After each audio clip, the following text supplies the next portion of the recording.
to start? There it goes. We did it. See. What's going on? You made fun of me for the longest time on a rundown, waiting for that clock to tick down. See what I mean? It's Facebook. Facebook, like it's like a delay with it. That's so weird. Anyway, what's going on out there, everybody? Me and Lucas here. We are here to give you guys the Mandalorian season 2, episode 8 or episode 7. Episode 7, chapter 15. Chapter 15, The Believer. And we're gonna break this down. If you haven't seen the episode yet, make sure you go and check it out. If you haven't seen the episode by now, know that this is Mando Mondays. You cannot forsake Mando Mondays. We are missing another member of the group, Nadir, Big Gold Belt Podcast Media. He will be back for the finale next week. But let's go ahead and just kind of extended 3-hour review of the finale. Look, we got a lot to go off of though, because a certain corporation decided to throw out this investors meeting for like 4 or 5 hours and just pushed everything in the world at us for good or bad. So I think that's also going to impact some of the things we're going to talk about next episode as well as this episode. But all right, let's go ahead and get into it. Everybody on Facebook, thank you so much for joining. We will be putting this on YouTube a little bit later on this afternoon, as well as on Big O Podcast Media. Go to the description bar below. Check out Lucas on Twitter, as well as Nadir on his channel. Anyway, Lucas, what did you think about this episode? Well, The Believer. I felt that, again, it feels like a filler episode. It's just enough to get you to the finale. It's the setup to the grand finale that I'm assuming that they're setting up in episode 8, chapter 16. But other than that, it felt like much to do about nothing. It's everything about Baby Yoda, everything about just disrespecting his religion to save this little child, this evil little child, by the way, very, very evil little child. For you all who don't know, it is a Sith baby, and he's doing all of this to save a Sith baby. But it just felt at times like it was unnecessary for me. Granted, still great action in it at times, still really good performances, but in the end, it just felt pieced together like, okay, we need to set up the finale. And that's what this feels like, just a setup episode. Yeah. For me, I mean, I don't think that I've had any episode be a bad episode. Yeah. It's just the progression of the way that the story is going. Sometimes it's been like for other series and for other setups. And I think that this definitely was a setup episode as well as a callback to, what is it, season 1 episode? Like 9, I believe, or not 9, but chapter, I forget what episode number it was. But either way, the character Mayfield from season 1, he makes a reoccurrence in this one. And to me, he was the highlight. Like, I actually really enjoyed, this is a weird thing. So I don't know if I can think off of this. This is the first time I ever started rooting for stormtroopers. This is the first time I ever started rooting for, a bad guy that already screwed over one of my main characters in this context. But again, I think one of the things I keep realizing about the series is that the Mandalorian isn't a good guy. And who he's trying to protect is not a good child. Like, both of them are tainted. Both of them are tainted technically. So it's like we're living in the midst of their situation. But everybody that they're around, we're kind of like, yo, Boba Fett is awesome. But if you remember, Boba Fett was not a good man. And he had no redeeming qualities about what he was doing. He worked he was the only person that I remember from The Empire Strikes Back that just kind of was just sitting idly next to Darth Vader. Like what? Like, nobody gets to do that, to be quite honest with you. That's the homie. That's the homie. So for him to be able to have that kind of clout, he's not somebody to be messed with. Again, This is hard because he's a cool looking character. As a matter of fact, this time he got a little tinted up. His costume looks all nice and refined. I don't know what tailor he went to. I don't know where he shined that suit up at, but it was looking pretty ragged in the last episode. They done got some new paint on it and everything for this episode. That looks better than Mondo's suit. I don't know how they do. But yeah, so let's go ahead and just kind of break it down. as far as the introduction to the character Mayfield, he makes a return in this. When we first see him, he is working the mines, the cyber mines for for metals and broken parts. And Kara decides to kind of use her privilege to get him out. Yes. And it's kind of like, I was like, in that situation, I was him, I would have been like, nah, homie, I'm good. You can go. Like, I don't, if I was him, I would not have left. The moment I saw Mando, I would have went right back. Because you had to know, I thought, honestly, that he was going to die in this episode. I thought this was it for him. It's equivalent to putting him between a rock and a hard place. Like the mines is clearly like prison boot camp. So it's either you stay there or you go on this mission that could possibly lead to your freedom. Not meaning that he knew, but maybe he's thinking it's a way I can escape and not have to be in the situation that I'm currently in. So I understood him leaving with Mando and leaving with them to go on this mission, because at that point you're just trying to get away from your circumstances, and that's what he was trying to do there. I also, Bill Burr, amazing. That's all I got to say. Like he is, for everything that I love about Bill Burr, this episode was great. The way they toned him down, and anybody who knows Bill Burr, you know that he's very toned down on this show versus the guy who we see do some of the best stand-up in the world. So he kills this role, and his reactions to everything is really what makes the character go. Yeah, like he was the highlight to me, because again, I talked to you guys about how I had never rooted for a stormtrooper before, but when they were going and like, you know, in the little convoys and like Mondo was like, yeah, you know, I'm in the suit, I'm cool. He's like, man, I'm taking my helmet off, bro. Like, I was like, yo, you crazy? What's going on? Like, they gonna look at you like you nuts. But he was real chill about everything. Then the pirates came. And this is where I appreciate Rick Futanagua. I think I pronounced it. It sounds about right. Yep. Yeah. And his directing of the action in this one, because yo, the action was dope. Like I really was like really engaged. I was like really rooting, because it was the first time I was kind of like, yo, Mondo, like, I don't know, you ain't got your armor on you. Like the danger was like you felt the danger, and you felt the intensity behind what was happening. Yes. And on both sides, because Mayfield was like, yo, I can't go but so fast, so we're gonna blow up. And exactly. Then pirates were trying to blow the ship up.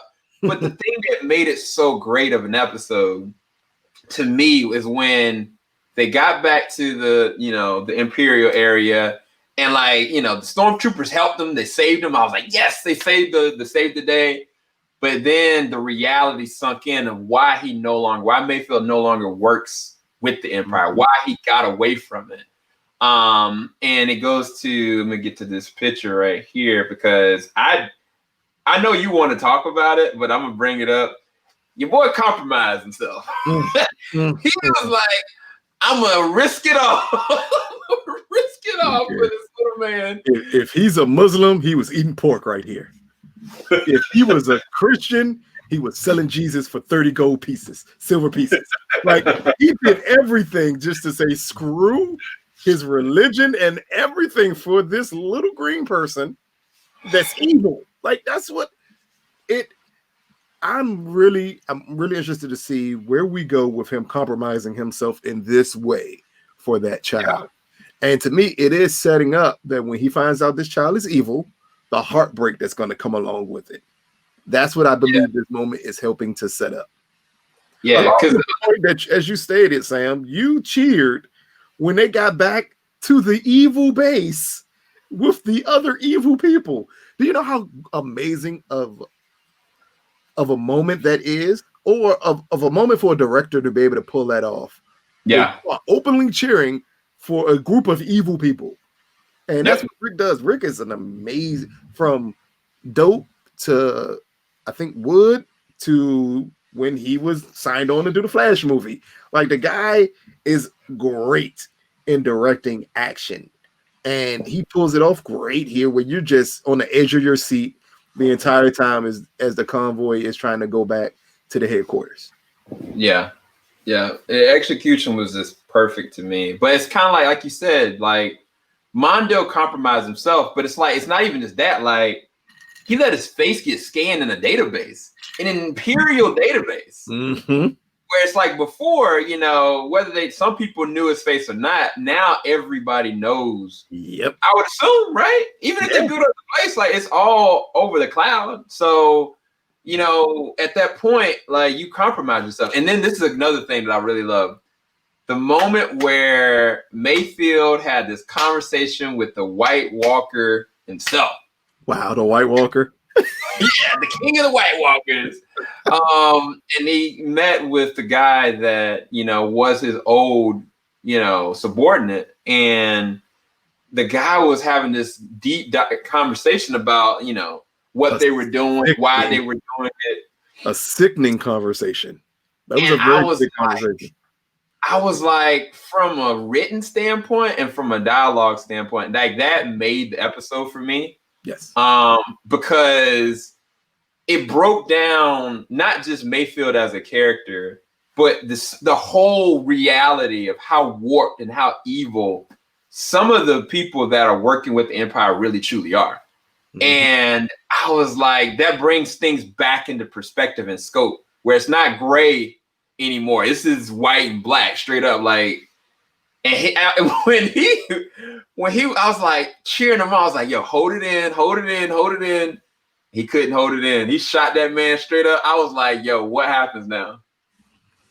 I think it's also set up to really draw the lines in the sand on, even though, as you pointed out, all these characters are technically bad people, but it's drawing a line in the sand of which ones you should be rooting for here.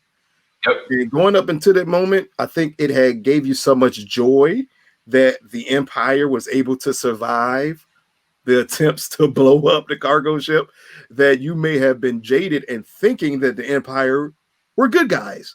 And then they go through this moment with this conversation. As you said, this was subtle at first and then became extremely intense. And that's what I gave Bill Burr credit for here, because his expressions and everything as that conversation was taking place was great. You saw the pain in his face as the guy was talking about everything that the Empire did and the future plans. And you're seeing the anguish on Bill Burr's face of him wondering, like, if I don't take this man out, what's going to happen to the next young me that comes into play with him? And I absolutely loved it. Yep. And the crazy thing about it, and I mean, we talked about the action, but even I want to make sure I get this moment right here when he got on the ship, right, and they kind of barely got out of it, and he was like, "Oh heck no, you ain't getting away with this! Like, I don't care if I drove it back at night, I'm blowing all y'all up." We forget, like, first season, he was a sharpshooter. Like the old guy that Mondo used to work for, he was like, he's the best that I have. Like, he's as good, if not better than you. Yep. And like, we forget that because he's kind of like the comedic relief. And then he's kind of like, you know, the person that's being used. Mm-hmm. But I was kind of like, yo, if I was Kara, I would have hired this man straight up. I wouldn't have just let him out. I would have been like, yo, do you want to work off your debt? Like, because I need some sharpshooters. And you obviously we can't do no Bad Boys 2. But Bad Boys 3, I'm sorry. Where you're evil, but you get to work off your debt. No. I think, granted, we kind of knew that they were going to let him go after everything that happened. But again, it was a fitting end for him. Well, not end, a fitting next chapter into whatever else they decide to put him in. Because again, this is a character, like a lot of side characters so far in this season, that you will want to see more of. Yep. From the first episode till now, every episode has characters that you want to know more about. And I think that plays a huge role in everything that Disney announced and how they picture this universe going forward. Because the more side characters you get that you want to know more about, the bigger scope you get for the universe and for the show. Yep. Now, and I think that's the only thing about second season that is a gift and a curse. Yes. Like, second season is being forfeited to platform a lot of other things. I'm not I'm not making a comparison to Batman versus Superman necessarily, but it's almost like season 2 is the sacrificial lamb to push things out, because Mondo as a character, he's not being broken apart as fine-tunedly as he was the first season to me. Is it a bad show? No. Like, is he still an interesting character? Absolutely. But it's not the same links as it was the first season. And even going to this moment right here is kind of like this callback to, your boy, what is his name? How did I forget his name of all people? Moff Gideon. Mm-hmm. Moff Gideon kind of told him basically the same verbiage that he threw back at him. Was like, yo, I'm coming for you. And you don't know where I am. You don't know what it takes, but I guarantee it's more important to me than it is to you, whatever, yada, yada, yada. But I mean, it kind of leaves this thing open like, oh, I'm coming for you. But again, that's cool, but that's unrealistic. We don't even know this entire time what Moff Gideon has been doing with this kid. We don't know what this kid is even truly capable of. And now, I mean, I think this is more going into theories, because the last thing I want to talk about is like all these other setup, shows and stuff like that. But coming off of this episode, I mean, I agree with you. I don't think he's going to be able to save the kid. I worry, is Mondo going to survive? Whew. Well, that's a very interesting question. The reason why I say that is because, and I guess it's a segue. The Boba Fett show never got confirmed, correct? Yeah, never got confirmed. Nope. And there's no other show that I can recall from the listing that he would show up in, right? No, not at all. Okay. Now, I'm not saying, Are you bringing this up? I'm about to say, are you bringing this up because the name of the show is The Mandalorian and nothing states I have to keep the same Mandalorian that you have grown accustomed to for the 2 seasons? I see what you're doing there, and I'm going to say it. And you said this before in the past. I don't think Disney got the balls to do that. Point blank and simple here. Again, I have the same issue so far with the second season. Matter of fact, not so far. For the second season, is that while granted you have done lots of great setup episodes for characters, I know absolutely nothing more of Mando than I did at the end of season 1. Normally, when you go into a season 2, this is when you get the full scope of this character. Because in all honesty, besides these 15 chapters of him being around this kid, why are the feelings for this kid so strong? Like, it has to be more in his past. And I know they explained some things in his past, the way he was raised, the way he was brought up by the Mandalorians, that will make people believe that's why the connection to this kid exists. But to me, at this point, you got to give a little bit more of it. And we still haven't seen it yet. This moment that you're showing right here on the screen, I felt this moment was blah. That's the best way to put it. It was so typical, the Liam Neeson, I will find you, I will hunt you, like all of that in that moment right there. And granted, I know it's to set up a finale, but with it only being one more episode left, there's almost no way this finale can be satisfying. But besides to set up more stuff for season 3, so then I'm going to leave this season again with more questions than answers here. Yep. And if Disney had the balls, I would say yes. Maybe it's time to kill this version of the Mandalorian and then go with Boba Fett or the 3 prior Mandalorians we saw in chapter 12. Was it 12 or 13?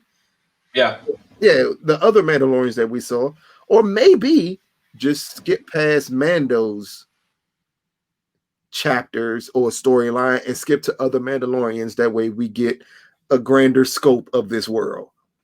But again, I don't believe Disney got the balls to do it. Granted, I know eventually the baby has to be evil, and you got to turn the baby evil, and maybe that heartbreak could lead to like the possible death of Mando, and then we get a season 3 where it builds mainly on Boba Fett and everything that happens with him. But as much as I would love that, I don't think Disney would do that.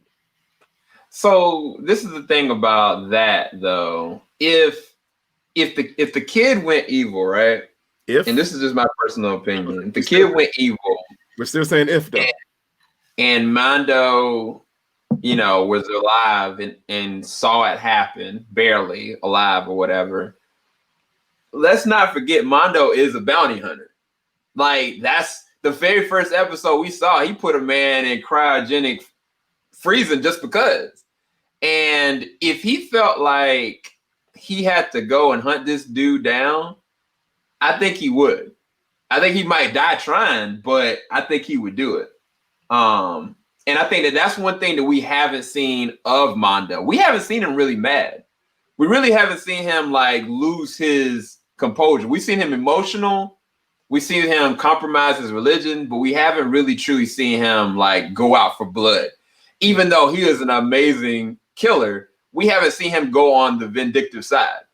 And I think that would be an interesting little heel turn, because I don't think we just haven't seen it. It'd be interesting to me. Would it be a heel turn for him, or would it be more impressive that when because it's not an if at this point, when the baby is revealed to be evil, and then you have a situation where maybe he's stabbed by the dark saber or something of that nature, and then we pan at the end of the episode as he realizes the baby is evil, and then we get like a flash forward of what's going to happen in season 3 of just Mando recovering and then realizing he has to hunt down the one thing that he loved.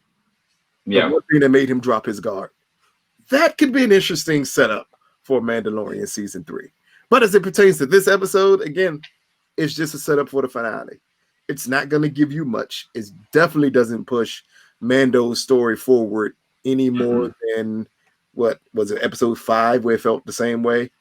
Oh, not episode. Yeah, episode 5 of this season, 13, where it felt the same way, that it wasn't necessarily pushing Mando's story forward, but it was something that needed to be done to set up something greater.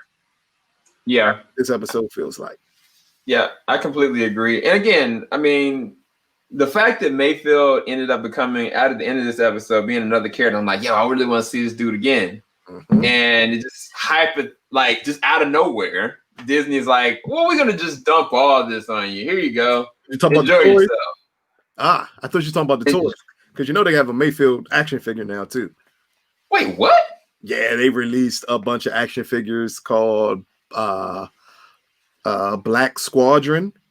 That is all action figures based off of season 2 of The Mandalorian. Interesting. Along with all of these shows, except for we can skip Lando, that doesn't matter. We can skip Bad Batch, that doesn't matter. Rogue Squadron is a movie, that doesn't matter. So it's only a couple, maybe Visions. I don't know what that's supposed to be. Andor, and maybe Rangers of the New Republic. Is that Gina's show? So Rangers of the New Republic, based on this synopsis, says another spinoff of The Mandalorian. This is one more of a mystery. Some have speculated somewhat jokingly that it might be about the X-Wing pilots, Trapper Wolf, and Carson Tereva, as seen as Mando with the Ice Spiders in Chapter 10. And I know for a fact it's not. If anything, I would say this would be Cara. There you go. That's what I thought. That's Cara's joint. And that to me would be a good little opening for Bill Burr, Mayfield to come back. Yeah. But then that'd be a perfect Visions. So Visions reads, this is a series of short films by Disney Plus, will be composed of anime style episodes made. Bunch of Chinese cartoons. No need. Oh my god. No need. So Andor was the one that's based on, it's a prequel for the Rogue One. It's a long-awaited prequel series from 2016's Rogue One. Andor was described as a spy thriller by Lucasfilms, and it's filmed in 3 weeks in London. And the crew and show discussed the video above. This show is set 5 years before Rogue One. Born screenwriter Tony Gilroy is the show's creator. It's got a pretty interesting cast. Isn't Rogue One? Hold up. Yep. Rogue One is before the New Hope, right? I want to say this right. I want to make sure I'm right about this. Is it before New Hope? Yes. So because the whole point of Rogue One was to get the plans to blowing up Princess Leia. Yes. Yeah. So this is Rogue One is before New Hope. Yep. Which is between Return of the Sith, Revenge of the Sith, I'm sorry, and New Hope. And now we get a movie in between. Now we're getting a whole ass show in between. You know what? We're getting two. We're getting two shows because we want a show between the two. Because Obi-Wan is also in between Revenge of the Sith. Like, dude, Star Wars' biggest issue is its fear to move forward. Why are we still stuck in the past here? If you blanks don't go ahead and push this past Rise of the Skywalker, we're going to have a problem here. Because guess what? When you constantly go in the past, people are going to wait to see the twins. That's what they're going to want to see. They're not going to want to see anything else. You're going to have an Obi series, and they're going to be the whole time wondering, where is baby Luke and Leia? That's what they're going to be wondering. Where are they? And then you're giving us another series where the teenage Luke and Leia before they discover what they really are. Like, come on, man. So another thing about the Bad Batch is I didn't realize this. It was a spinoff of the Clone Wars show. Announced earlier. It is set immediately after Revenge of the Sith, as the galaxy is overwhelmed with the changes, and it also features Mandalorian's Fennec Sened. So the assassin chick, she's featured in that for whatever reason. Mei-Ling? Yeah. Oh, Mei-Ling. From Agents of S.H.I.E.L.D. But that's weird because what is this? So what is the Acolyte about then? Said in recent debuted High Republic era of Star Wars, Acolyte comes in co-creator. It's not much said about the show. Kathleen Kennedy's presentation. This is a mystery thriller set in the galaxy of shadowy secrets emerging from the dark side of powers. Past reports suggest that a female-centric show that some martial arts stuff included too. So they just keeping that really vague. They're not really saying anything about what's Rogue Squadron supposed to be between. If they say again between New Hope, and it better not be between New Hope and Revenge of the Sith. So Rogue Squadron, it says the film is about a next generation of fighter pilots as they earn their wings, according to Kennedy, risk their lives in a future era of the galaxy. Rogue Squadron features such and such and such, irrelevant. It sounds like this takes place much later. Oh, yeah, this is what it says. It says the next release of this is canon after the Rise of Skywalker will be Rogue Squadron. So this takes place after. So after the Rise of Skywalker, we get Top Gun. Is that what they're saying? Top Gun after the Rise of Skywalker. Basically, because it says Rogue Squadron, of course, is the name of Luke Skywalker's fighter pilots who fought in the Battle of Hoth and were formed after the Battle of whatever. So, but is this where we get Black Girl from Rise of the Skywalker? I'm assuming so, because there's not been any other show or movie that has been taking place in the future that we've talked about. Because then they announced anything about the Rian Johnson stuff. So in other words, all of these shows, every single one, besides the Acolyte, takes place between New Hope and Revenge of the Sith. Well, this was one that doesn't. Ahsoka doesn't.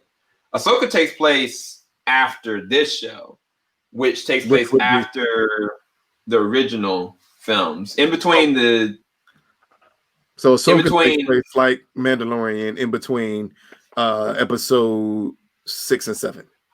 Yeah, and this the funny thing. You're gonna love this information. One of the two spinoffs coming from the Mandalorian. This show we'll see Rosario Dawson reprise a role as a memorable role as Jedi Ahsoka Tano. Originally debuting on the Clone Wars animated, Ahsoka made her thrilling move to live action in the Mandalorian episode The Jedi this season. Her appearance on Mando suggests that she was on the hunt for the still living Grand Admiral Thrawn, a villain introduced in the Star Wars books long ago, was added to the new Disney continuity of the Star Wars Rebels animated series. It is expected the show will touch on the epilogue of Rebels, which saw Ahsoka and the character Sabine looking for the character Ezra Bridger. We were talking about that. So we were talking about. So is this the show where she dies? No, because we clearly know she's dead. So we know she's dead, but she didn't die in the show. So no, I think is this the show where they show? Oh, that's a good question. It depends if they're making this. Yeah, I think that makes sense. So I think that makes sense. The goal is to keep Star Wars in the past as much as humanly possible. It seems like that's definitely the look. But to be fair, the one that I'm personally most excited about, and you probably already know, is the Obi-Wan. Like Obi-Wan is the only one that to me seems worth watching because you can skip that Lando show altogether. No interest in that show. And so I'm gonna pull up so everybody can see that. Obi is the next one. It's the next show because that's the only one. Well, that and The Bad Batch are the only ones currently in production. That makes sense. All right, so let me close that.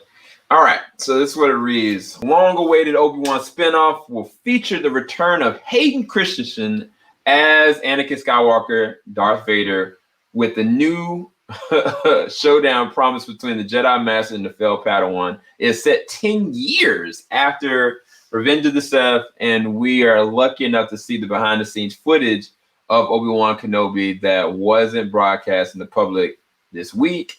It didn't reveal much beyond concept art and that Ewan McGregor praising Christensen's return. Now, I was curious, what was your thought on that? What is your expectations of the show? Because I mean, I think that there's a couple different things that are going to be going up on this. We're probably definitely going to get Darth Maul. As long as I get Vader in action, that's all I ask for. I ask for nothing else. We're getting Darth Maul. We're getting Vader, which is dope. We're probably going to actually see. Are we going to see? How much will we see of Darth Maul? If this is going on what the Clone Wars did, we might see a lot. It really depends because there was a couple different showdowns they had after the fact. Darth Maul got his whole torso cut off, but the movies haven't showed outside of what was it? Solo that he was even still alive and how he was still alive. And this show will have to be the catalyst to push that. And they might do that in Andor too, but I doubt it. But I mean, for me, I'm just excited to see, like you said, Vader back. I'm excited to see what they're gonna do with the character Kenobi. And I don't know. I just think it's gonna be really exciting, to be honest with you. Should be. That should be the action-packed show because you have to show Vader in action. I mean, after the reaction, and I recently just watched the clip again over this weekend at the end of Rogue One. I will never watch the movie again, but I'll watch that clip again when Vader shows up at the end of that movie. Like, that's all people want to see. Basically, we got out of Boba Fett in The Mandalorian in this season of his action clip. That's what most people want to see with Vader is that action clip of him just going berserk and showing just why he is who he is. Yeah, I completely agree. I think that this would be one of those dope opportunities that they can really go for something big.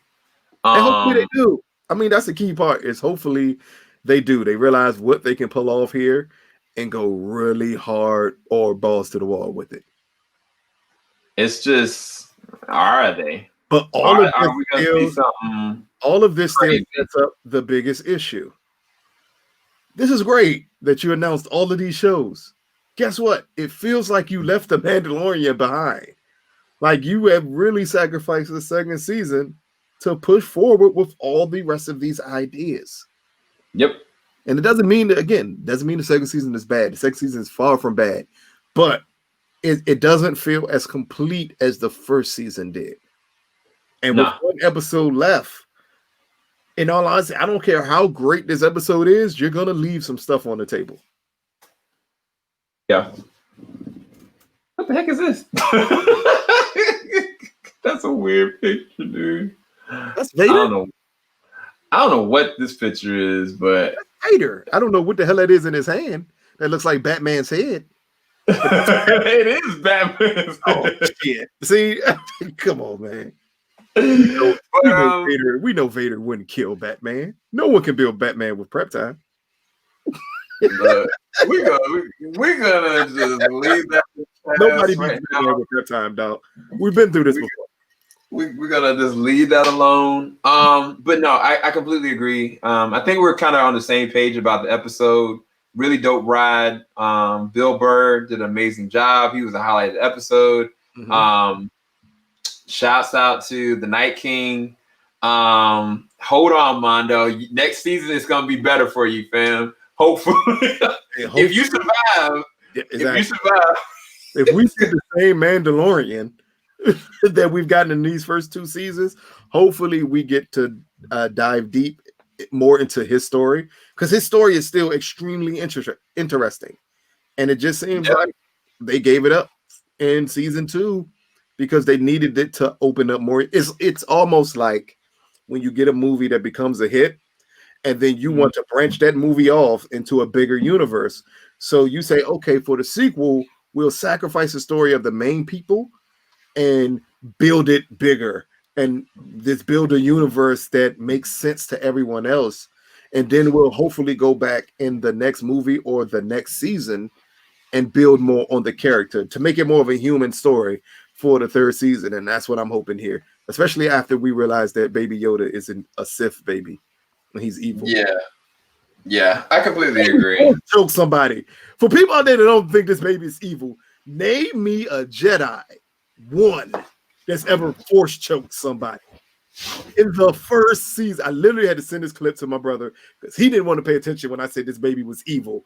The moment he force choked Cara in the first season, that should have gave you the signs that he's evil. It's like people are waiting for Force lightning to come out his hands to realize he's evil.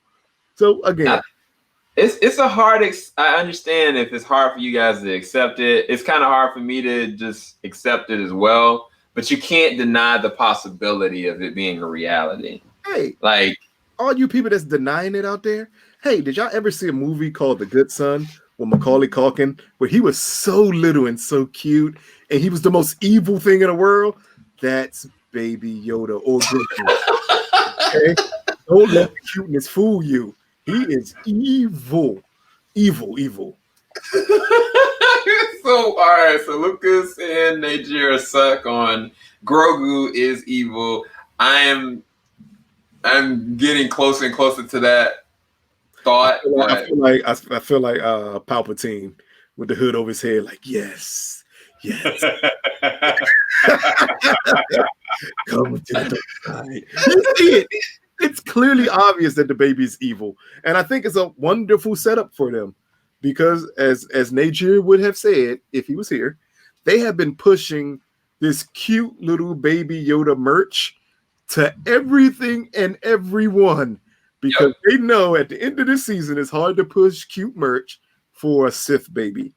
But right now they're going to push this cute little merch so you think is the cute little, most innocent little baby humanly possible. Well, look. Well, we're gonna end up seeing, man. And again, the biggest question that I had was all these different characters they set up in this season.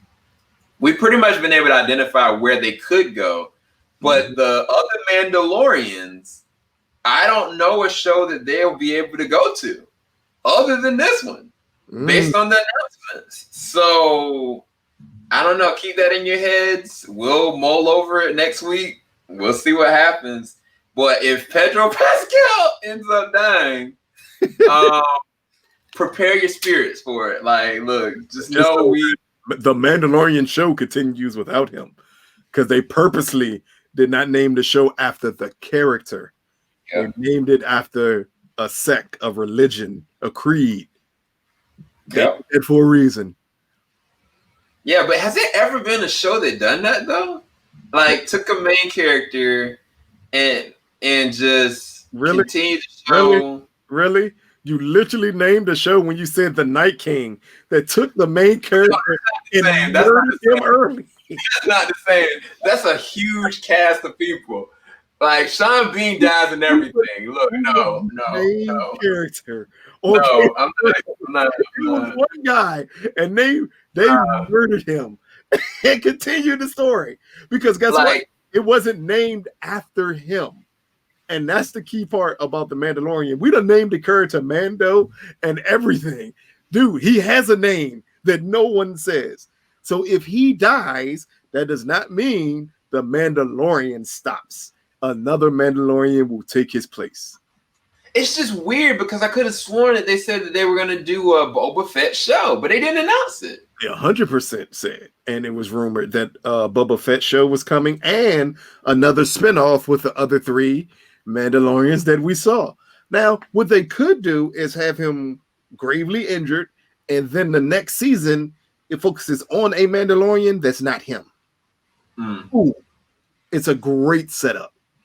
But again, I don't believe Disney has the balls to do it. But if they did, if they grew a pair and killed him, if the evil baby killed him, you got me.